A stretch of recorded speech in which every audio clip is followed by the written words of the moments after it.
about Atha, which means heat, means intense heat. Vata means wind, so sometimes there's intense wind. But if you bring the fan, then we can have some man-made wind, and you can get relief from the heat somewhat. You want to bring the fan? This is practical Bhagavad Gita. Tams titikshasva bharata. We should tolerate. Shitoshna sukha dukkha. Here it comes. We won't tolerate. No practical Bhagavad Gita. Srila Prabhupada wrote in the Nectar of Devotion that he's using the dictaphone. He's using the dictaphone, and the person who designed it, the dictaphone, had no idea that by his making the dictaphone it would be used for Krishna's service, but he's getting some benefit anyway because it's being used for Krishna's service. So in the same way, the person who designed this, or the company that produced this fan, had no idea. They just did it for some profit motive, but now that it's engaged in the service of all the devotees here, he's getting some kind of indirect benefit from doing so. Om Jnana Timirandhasya Jnanam Janashalakaya Chakshuram Militam Yena Tasmai Shri Gurave Namaha Nama Shrishtam Manamapi Shakti Putramatra Swarupam Rupam Tasya Abrajam Rupam Naturam Gosham Teen Latapandam Girivaram Holadikam Madhavasham Prapto Yasya Kathita Kripaya Shri Gurum Tamyatamsmi Vandeham Shivaroshya Tattva Shri Gurun Vaishnavamscha Shri Rupam Sagrajatam Sahagana Rakhnatan Vitam Tam Sajivam Sadvaitam Sadadhitam Parijana Sahitam Krishna Chaitanya Devam Shri Radha Krishna Padam Sahagana Lalitam Shri Vishakam Vitamscha.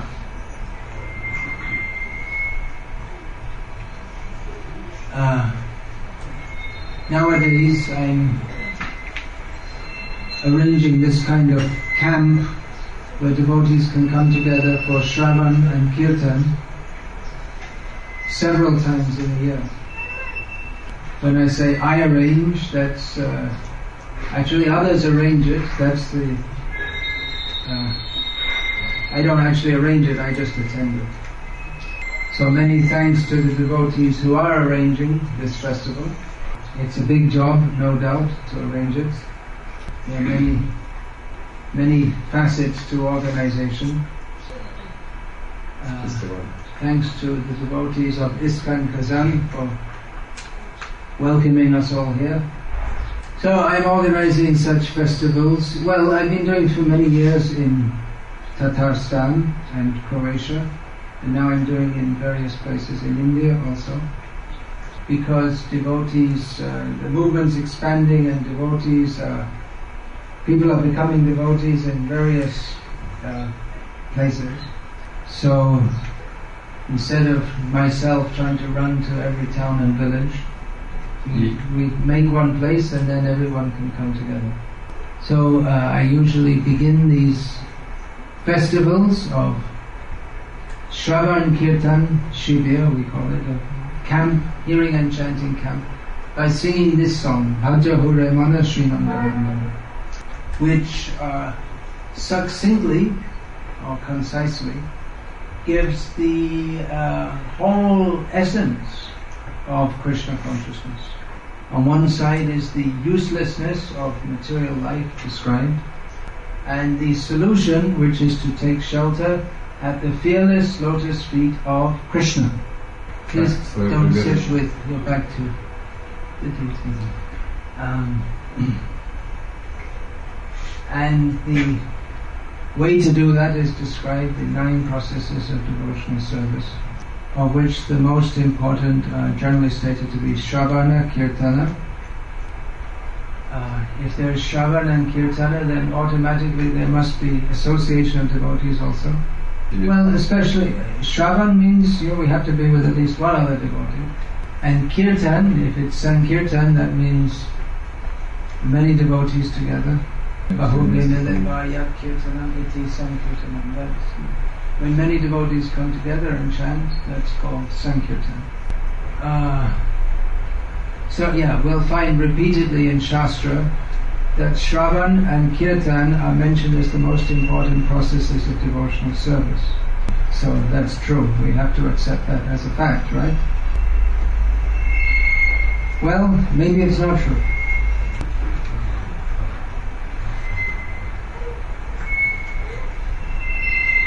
Atma-nivedanam is the vital principle in devotional service. Without Atma-nivedana means offering oneself to Krishna. Without that, Shravan and Kirtan will not actually be Shravan and Kirtan. If we see all the 9 processes, Shravan means hearing, Kirtan means chanting, Archanam means worshipping the deity. These are all tangible activities. There are certain things that we do to hear. We have to be alert. To chant, we have to move our lips and tongue. Smaranam is more subtle, but still it's a conscious activity. Of course, on the spontaneous platform, one, without even thinking about it, will remember Krishna, will call out the names of Krishna. But of all the 9 processes, Atma-nivedanam, it's more a matter of attitude than of any particular activity. So, Shravan Kirtan are stated. Please, the men can move forward a little bit. Yeah, so, Shravan and Kirtan, they may not lead to the actual result. They might not lead to the actual result. Bahujanma kare jadi Shravan Kirtan tabuta napai Krishna pade premadhan. It is possible that even for many lifetimes, one can hear and chant about Krishna, but not attain the result of love of Krishna. If there are offenses in chanting and hearing and deity worship and all the other processes, then that will not actually be proper devotional service, and it will not lead to love of Krishna. So Shravan and Kirtan should be that Shravan and Kirtan which leads to Atma-nivedanam, or offering oneself to Krishna or surrendering to Krishna. This surrendering to Krishna means Sharanagati, or the path of taking shelter of Krishna. So within Sharanagati there are 6 angas or parts, of which one is Atma-nikshepa, which means it's similar to Atma-nivedana, which means offering oneself to Krishna. But Atma-nikshepa, it's even more intense. It literally means throwing oneself at Krishna. Bhaktivinoda Thakur describes Sharanagati as the life of the devotees. There can be hearing and chanting and deity worship, but without surrender to Krishna, it doesn't really have life. It's not really bhakti. So it's not just a matter of hearing and chanting, but the attitude is essential. Srila Prabhupada writes in his preference to the Nectar of Instruction that the attitude, advancement in devotional service depends on the attitude of the performer. So the hearing and chanting should be conducive to surrender to Krishna. That's why I'm repeatedly saying, be careful about how we hear and chant. Often we think that, well, if I enjoy, if I feel good about the hearing and chanting, then it must be good. But we have to see what is the actual purification. How much does it bring out the mood of surrender to Krishna.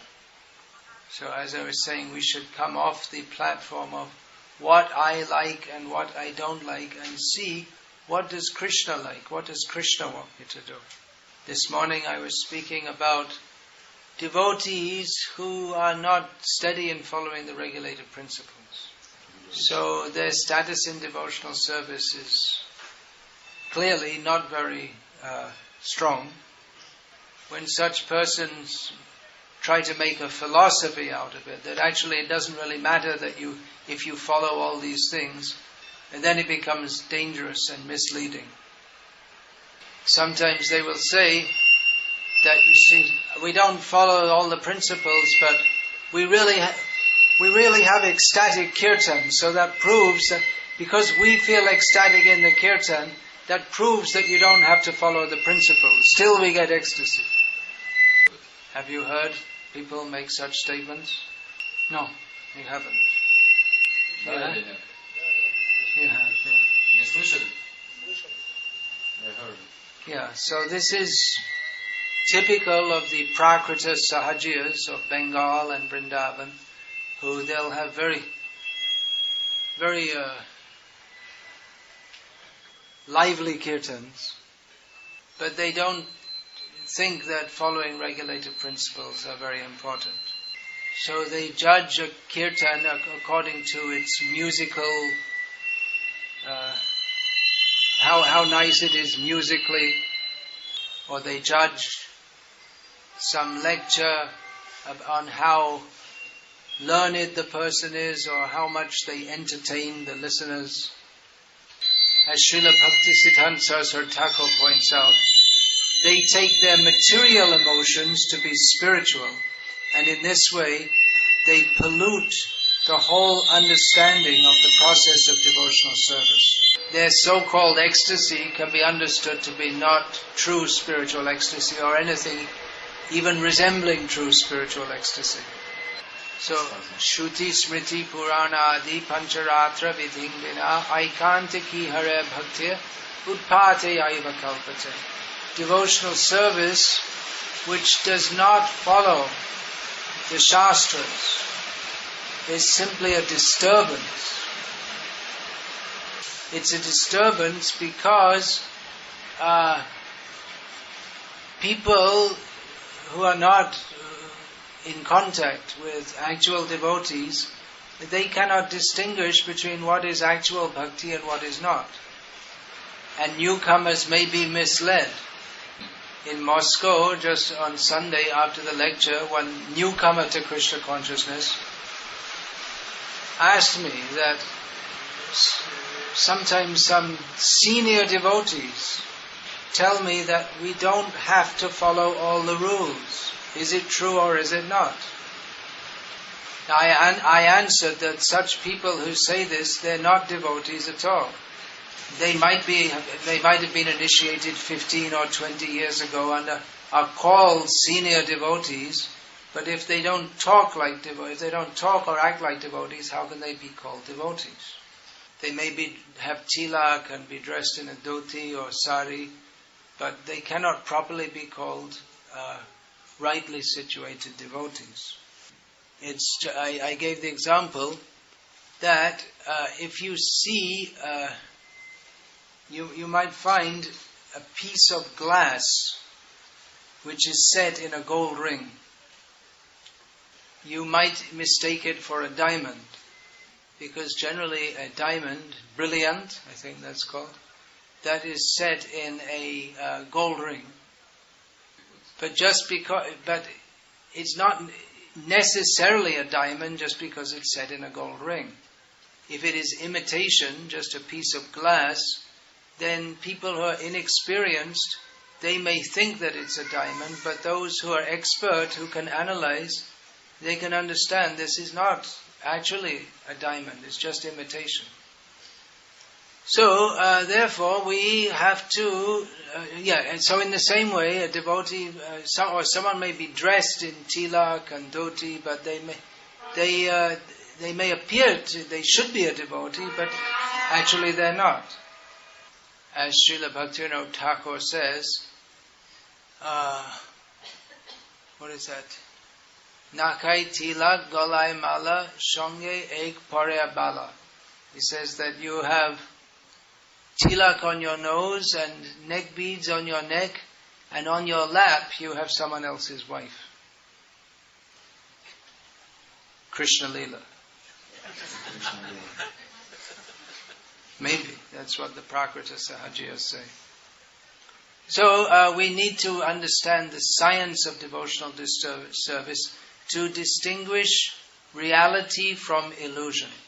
It's not that everything that goes in the name of bhakti is bhakti. We should not be naive. Just like sometimes people come newly to Vrindavan and they think that everyone in Vrindavan is a Paramahamsa. And there are people like sharks who live in Vrindavan and they can recognize such people. Yeah. There are people who are like sharks. They're some kind of fish that will rip you to pieces. They live in Vrindavan and they recognize such people who have come newly and they're very innocent. And they very quickly, by expert tricks, relieve such newcomers of all their money. So be careful. As the saying goes in English, all that glitters is not gold. Now, apart from people who are not really practicing properly at all, but who are some kind of devotees, there are others who are practicing Krishna consciousness and following all the principles. They're practicing and following the principles, and they may attend some Namharta and various festivals, and they're happily practicing Krishna consciousness. So that is very nice. To such devotees, we congratulate them and say, now do more. Don't be satisfied only with your own spiritual advancement. See what we can do to serve the mission of Srila Prabhupada and all the Acharyas and Chaitanya Mahaprabhu. We can serve the mission of Srila Prabhupada in various ways. Srila Prabhupada always stressed that distribution of his books is the most important way to spread Krishna consciousness. So you may think, well, we've heard this before. Good, I'm glad you've heard it before. And go on hearing it and live by it. Everyone can do whatever they can to help in this mission of distributing Srila Prabhupada's books. Giving knowledge to the ignorant public by which they can distinguish reality from illusion. There's so much in illusion, they don't even know that they're in illusion. They think the devotees are in illusion. Look at all those stupid people, they're sitting inside, listening to some religious lecture. They could be down at the river and enjoying themselves. People are suffering repeated birth and death because they do not have knowledge of Krishna. So everyone can try, as far as possible, to distribute Srila Prabhupada's books. Actually, these festivals are a good opportunity for me to distribute books. Of course, you'll see my books are available here. So Srila Prabhupada told me to write books. So I guess he wanted me to distribute them also, at least to the devotees. Where's Bulat? I was suggesting to him that he could arrange some CDs of my lectures, recordings also. He's off somewhere else. Well, you can write it down on your list. Number 21,743, thing to do. This is a good opportunity for me to distribute sets of Prabhupada's books. How many of you are devotees living at home? How many among those of you living at home have all of Prabhupada's books in your house? How many of those living at home don't have all of Prabhupada's books in your house? Okay, Smita Krishna. Wait, keep your hand up. Hands up, hands up. Руки вверх поднимите. We're Все, going to кто put books in your hand. поднял. We have to make sure you get books in the hand. Okay, Smita Krishna. This festival is not a holiday for you. Did you see all the hands? Видел все эти руки? Better to distribute those devotees who are here or to distribute in this city? Right now we're here, there are so many devotees who are willing to take the books. Another English saying, charity begins at home. They should all have Prabhupada's books. You don't want to do it. You want to do it? They're already saved. There's no need for them to have Prabhupada's book. He's thinking about it. You should all have all of Prabhupada's books in your home. In fact, you should have more than one set. So you can distribute to others also. At least in India, we tell all the congregational devotees that when you have to give a wedding gift, give a set of Prabhupada's books. Complete set. Set means complete, yeah. Just like in India, the people give gifts at Diwali also, maybe here at Christmas, is it? They give gifts or sometime? Yeah, they do. Yeah, so you can give nice wrapping and people are looking, I wonder what it is. They'll open it up and they'll see it's Bhagavad Gita as it is. So devotees often come to me and ask for my blessings. I have no value, I have no power to give blessings, but if I am at all following Prabhupada, then on his behalf I may attempt to give some blessings. So if you want my blessings, thousands of times, hundreds of thousands of times, take a full set of Prabhupada's books and I'll sign at least one of them. And then the next thing you have to do is read them and take them seriously. There are many, many teachings in Shastra, practically unlimited. Even within our Gauriya Vaishnava writings, there's so much. In his book, Srila Prabhupada has given us the essence of everything we need to know to be fully Krishna conscious. So please read Srila Prabhupada's books, distribute Srila Prabhupada's books. And for those of you who are coming to this festival and don't have a full set of Prabhupada's books, the best gift you can get from this festival is to leave it with a full set of Srila Prabhupada's books. Now, in India we make the arrangement that people can take the set. Usually they don't come with enough money to buy it, but they can take the set and pay in installments. So maybe some arrangement could be made like that. Who's in charge of the book distribution here? Do you think you could organize that?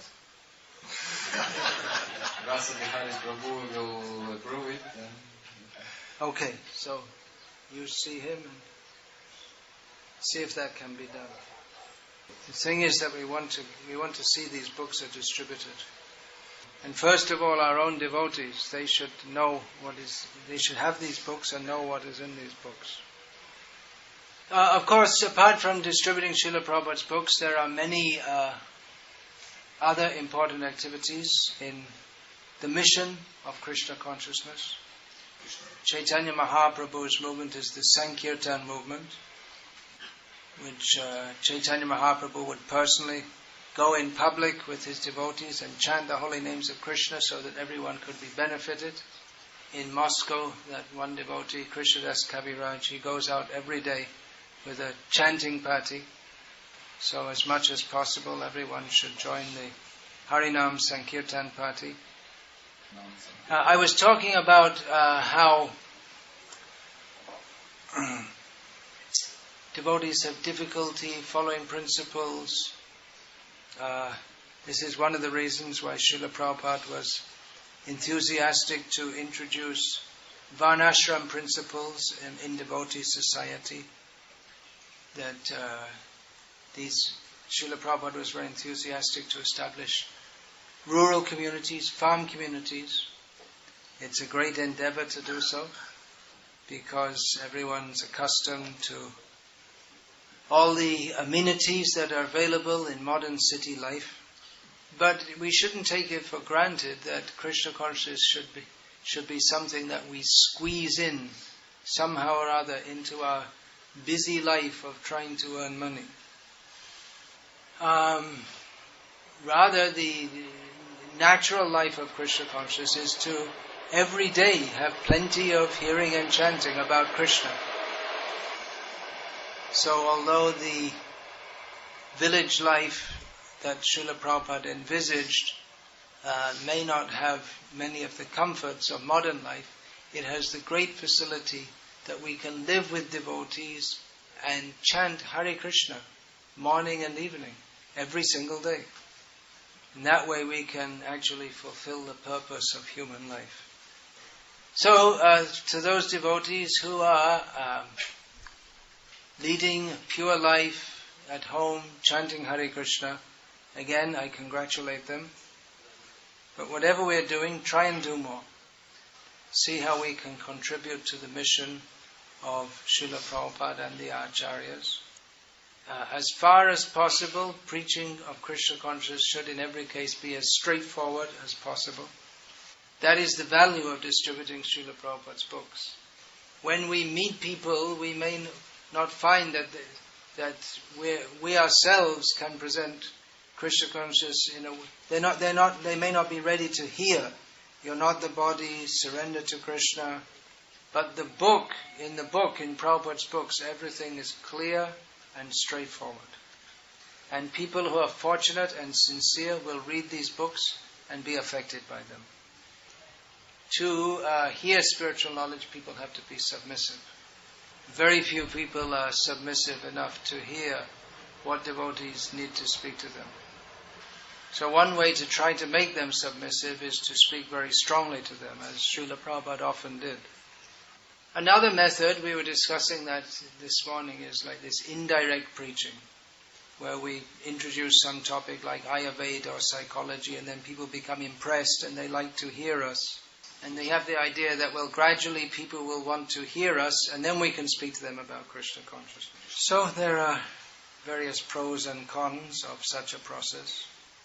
It's very long and drawn out, and there's no guarantee that we can actually bring people to the point of actually wanting to hear about Krishna. They've come for some material benefit, and to change them from the materialistic way of thinking to the spiritual way of thinking is not so easy. So there are pros and cons of such methods of preaching. There are many. There are pros and cons, advantages and disadvantages, or possible. Yeah, okay. The disadvantages can be very dangerous. That our devotees themselves become disoriented from the actual process of Krishna consciousness. But in book distribution, it's all positive. There's a direct presentation of Krishna consciousness. Shall we sing another bhajan?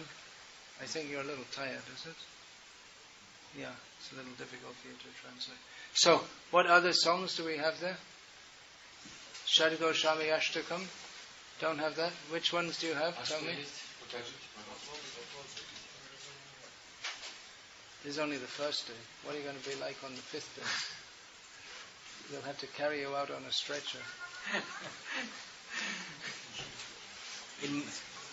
In Moscow,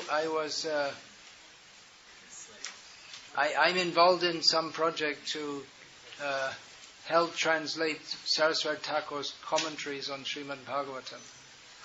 So his language is legendarily difficult. So for 2 hours, the two of us who are working on this, we were discussing one word, how to translate it. It's like a word he invented. By the end of the day, we were discussing all day. I felt like I needed a stretcher. So I think Sanatana Goswami also needs a mental stretcher. All of a sudden, he's on a full-time translation service. So, what songs do you have? What's that? Okay, and that's Sri Krishna Chaitanya Prabhu. Okay, so we can sing Gauranga Balite Habi Pulaka Sharya. It's a very important song. Pass it around.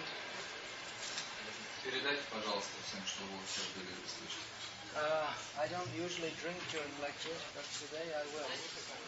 Please, can I get some water? Можно принесите, пожалуйста, воды.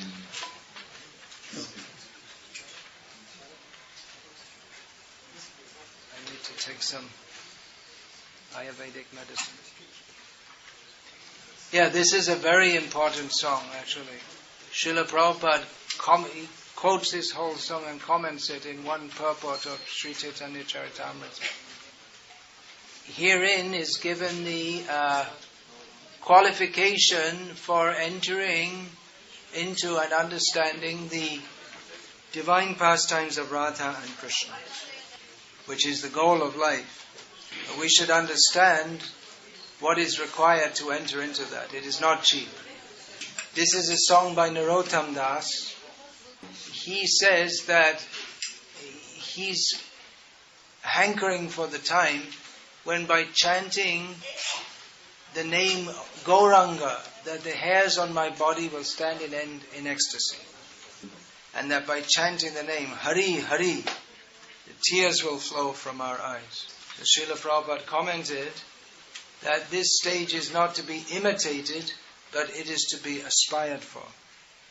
So then Narottam Das says, when will I attain the mercy of Lord Nityananda? And he defines the attainment of the mercy of Lord Nityananda as being that stage in which to us material desires will seem very insignificant. That is the first symptom of the mercy of Lord Nityananda. Then again he says, giving up sense gratification, the mind will be pure. Then I will be able to see Vrindavan. We should not try to bypass this stage.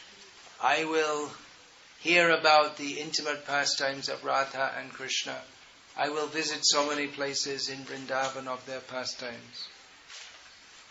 But first, Narottam Das says, there should be purification, one should be free from the desire for sense gratification. Then, when one is actually free from the desire for sense gratification, one can see Vrindavan, one is qualified to study the books of the Acharyas, Rup, Raghunath and all the previous Acharyas. Then one can actually understand the loving affairs of Radha and Krishna. Then Narottam Das says, keeping my hopes at the lotus feet of Rupa and Raghunath, Narottam Das is always praying in this way. Okay, we're all ready to sing? Can play this beat?